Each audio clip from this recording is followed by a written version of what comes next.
नमस्कार जय Jagannath Bharti home kitchen को आपण मानक बहुत बहुत स्वागत। चलतु आज बनैबा ओडिशार ऑथेंटिक आइटम दही कांजी।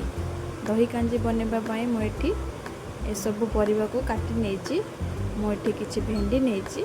भेंडी को देखंतु मुझे लंबा लंबा करे एमती काटी नेछि। तापर देखंतु मुझे सारू नेछि। मीडियम साइज रे सारू को काटी नेछि। आपण माने बड़ छोट करे काटी नै परिबे। मुझे दुईटी बैगन नहीं दुईटी बैगन को लंबा लंबा कर काटी नहीं। तापर देखंतु बोईतालु बा कखारु को एमती मीडियम साइज रे काटी नहीं। मु बीन्स नहीं मो हिसाब रे एमती परिबा नहीं। आपण माने आपण हिसाब रे जो परिबा आपण मानक पसंद आपण नियंतु। गोटे टमाटो नहीं मीडियम साइज रो गोटे पियाज नहीं 4 खंड कर काटी नहीं। मो पाखरे जहाँ अवेलेबल था मुझे परिबा नहीं। आपण माने आपण हिसाब रे परिबा नियंतु। चलतु एबे नेक्स्ट प्रोसेस को जीवा। कड़ाई रे किछि तेल दे देबे। सोरिष तेल मुझे एबे देखंतु भेंडी को ऐड कर दबा। भेंडी को ऐड कर दे भलो भाव रे भाजी नेबा। भेंडी टिके लालुआ थाए सेति पय भेंडी को टिके भलो भाव रे भाजी नेबे। देखंतु एटी भेंडी को भाजी नउची।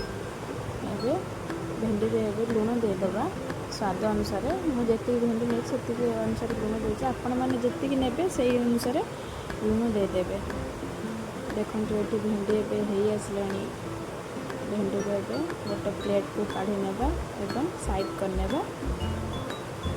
साइड करने नेक्स्ट प्रोसेस को जीवा। मुझे किसी देखु कड़ाई रे पानी देदेवे 2 कप पानी हलदी एवं लुण दे पानी को फुटवा को देवे। तापर परिबा को ऐड कर दबा। मुझे कखारू को ऐड कर देछि। तापर बीन्स को ऐड कर देछि। बीन्स को ऐड कर सारा पर एटी मो सारू को ऐड कर देबी। देखंतु सारू को ऐड कर देली। आपण माने जो हिसाब रे परिबा नउछन से हिसाब रे पानी नेबे। देखंतु मु जेतिक परिबा नेछि से हिसाब रे मो पानी नेछि। एबे कवर दे देबे। कवर दे दे ताकू हाई फ्लेम रे टिके फुटवा को देबे। फुटी आसले पानी फुटी आसले सेतिरे आमे काटी रखितबे पियाज को ऐड कर दबा। एवं मुठी 4टी रसुण रो कोल्ला को छेची की नेछि। देखंतु रसुण को ऐड कर देली। तापरे टमाटो जो रखितले मीडियम साइज रे गोटे टमाटो को 4 फाଳ करी काटी नेछि। तापरे टमाटो को भी एबे ऐड करनबा। देखंतु मु एमिति काटिची। आपण माने एमिति काटिका ऐड कर देबे। ऐड कर सारा पर 2टी बैगन जो काटिक रखिथि ताकू भी एई टाइम रे ऐड कर देबे। एबे हाई फ्लेम रे पानी फुटुची ऐड कर दबा। काहेकि ना लो फ्लेम रे जदी पानी फुटुथिबो बैगन जमा भी सिझिबनी। देखंतु एबे गोळै नबा। गोळै नै के भलो भाबरे फुटिबा को देबा। एबे कवर दे दे 10 रु 12 मिनिट एबे ताको फुटिबा को देबा। एबे मीडियम फ्लेम रे रखिबा। तापर देखंतु एठी किछि एठी दही नेछि गोटे कप दही नेछि। गोटे कप दही को एबे ऐड कर दबा। ऐड कर सारा पर मुझे चाउल रो गुंड नेछि। आपण माने चाउल को भी बतुरे के बाटी की नहीं पारिबे। मुझे 1 टेबल स्पून गोटे बड़ चामच मुझे ऐड कर देछि। आपण माने कम बेसी करि परिबे। आपण जो हिसाब रे कांजीर ग्रेवी पसंद करंती से हिसाब रे चाउल रो गुंड नेबे।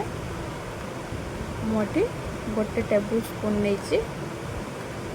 एबे मु जो कप रे नेइथिली दही से कप रे पानी नेछि।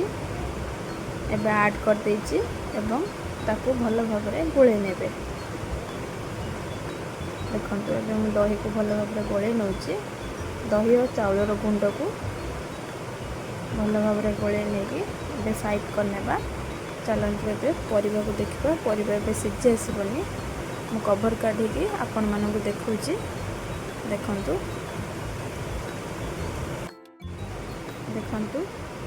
एबे हमें जो भाजी की रखितले भेंडी ताकू हमें ऐड कर दबा। भी परिबा गुडा देखंतु सिझी आसलानी 50%। एबे देखंतु मुझे भेंडी को ऐड कर देली एवं भलो भाव रे गोळी नेली।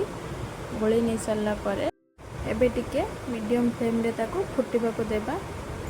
1 ରୁ 2 ମିନିଟ୍ ଦେଖନ୍ତୁ। ଏବେ କଭର୍ ଦେଇଦେବା। କଭର୍ ଦେଇକି ତାକୁ 1 ରୁ 2 ମିନିଟ୍ ଫୁଟିବାକୁ ଦେବା। ଚାଲନ୍ତୁ ଏପଟରେ ଆମେ ତଡ଼କାର ପ୍ରିପାରେସନ୍ କରିବା। ଦେଖନ୍ତୁ ମୁଁ ଏଠି 5 ଫୁଟଣ ନେଇଛି 1 ଟେବୁଲ୍ ସ୍ପୁନ୍, ଗୋଟେ ବଡ଼ ଚାମଚ। ଆଉ ରସୁଣ ନେଇଛି, ରସୁଣ 7-8 କୋଲା ରସୁଣକୁ ଛେଚିକି ନେଇଛି। ଆପଣମାନେ ରସୁଣର କ୍ୱାଣ୍ଟିଟି ଅଧିକା ନେବେ, ଭଲ ଲାଗିବ। 2ଟି ନେଇଛି ଶୁଖିଲା ଲଙ୍କା, 2ଟି କଞ୍ଚା ଲଙ୍କା, କିଛି ଭୃଷଙ୍ଗ ପତ୍ର। ମୋ ପାଖରେ ଫ୍ରେଶ୍ ନଥିଲା, ସେଥିପାଇଁ ମୁଁ ଶୁଖି ଯାଇଥିଲା ନେଇଛି, ଆପଣମାନେ ଫ୍ରେଶ୍ ନେବେ। ଦେଖନ୍ତୁ ଏଠି କଭର୍ କାଢ଼ି ଦେଖାଉଛି, ପରିବା ଗୁଡ଼ା ଭଲ ଭାବରେ ସିଝିଗଲାଣି। ଦେଖନ୍ତୁ ସାରୁ ଦେଖନ୍ତୁ ଭଲ ଭାବରେ ଏବେ ସିଝିଗଲାଣି। ଏବେ ସବୁ ପରିବା ସିଝିଯାଇଛି। ଏବେ ଯେଉଁ ଗୋଳେଇକି ରଖିଥିଲେ ଦହି ଆଉ ଚାଉଳର ଗୁଣ୍ଡ, ତାକୁ ଆଡ଼୍ କରିଦେବେ। ଆଡ଼୍ କରିଦେଇକି ଭଲ ଭାବରେ ଗୋଳେଇ ନେବେ। ଗୋଳେଇ ନେଇ ସାରିଲା ତାପରେ ଦେଖନ୍ତୁ ମୁଁ କିଛି ସ୍ୱାଦ ଅନୁସାରେ ଲୁଣ ଦେଇଦେଉଛି। ଲୁଣ ଦେଇ ସାରିଲା ପରେ ଏବେ କଭର୍କୁ ଦେଇକି ଭଲ ଭାବରେ ମିଡ଼ିୟମ୍ ଟୁ ଲୋ ଫ୍ଲେମ୍ରେ 5 ରୁ 7 ମିନିଟ୍ ଏବେ ଫୁଟିବାକୁ ଦେବା।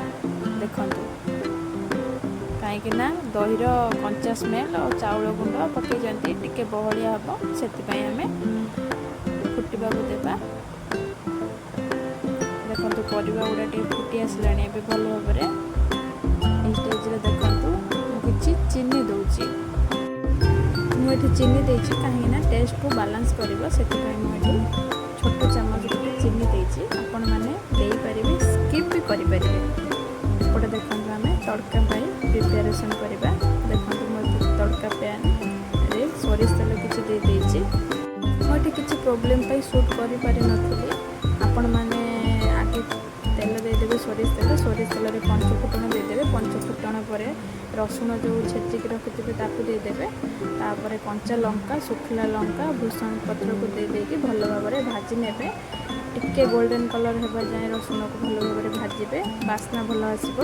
ତାପରେ ଭଲ ଭାବରେ ତଡ଼କାକୁ ଗୋଳେଇ ନେବେ। ଗୋଳେଇ ନେଇକି ଯେଉଁ ଦହି କାଞ୍ଜି ଆମେ କରିଥିଲେ ତା ଦେହରେ ଆମେ ଆଡ଼୍ କରିଦେବା। ଦେଖନ୍ତୁ ଚାଲନ୍ତୁ ଏବେ ଆଡ଼୍ କରିନେବା ଆମ କାଞ୍ଜିରେ। ଦେଖନ୍ତୁ ଏବେ କାଞ୍ଜିରେ ମୁଁ ଆଡ଼୍ କରିଦେଇଛି। ଆଡ଼୍ କରିସାରିଲା ପରେ 1 ମିନିଟ୍ ପାଇଁ ମୁଁ କଭର୍ ଦେଇକି ତାକୁ ଫୁଟିବାକୁ ଦେବି। ଦେଖନ୍ତୁ ଏବେ କଭର୍ ଦେଇଦେଇ 1 ମିନିଟ୍ ଫୁଟିବାକୁ ଦେବେ। ତାପରେ ଆମର ଗରମା ଗରମ ଦହି କାଞ୍ଜି ରେଡ଼ି। ଆପଣମାନେ ଏହାକୁ ଭାତ ସହିତ ସର୍ଭ କରନ୍ତୁ। ଏବଂ ଏହି ଦହି କାଞ୍ଜିର ରେସିପି ଆପଣମାନଙ୍କୁ କେମିତି ଲାଗିଲା କମେଣ୍ଟରେ କମେଣ୍ଟ କରନ୍ତୁ। ଏବଂ ନୂଆ ଥିଲେ ମୋ ଚ୍ୟାନେଲକୁ ସବସ୍କ୍ରାଇବ୍ କରନ୍ତୁ। ଜୟ ଜଗନ୍ନାଥ।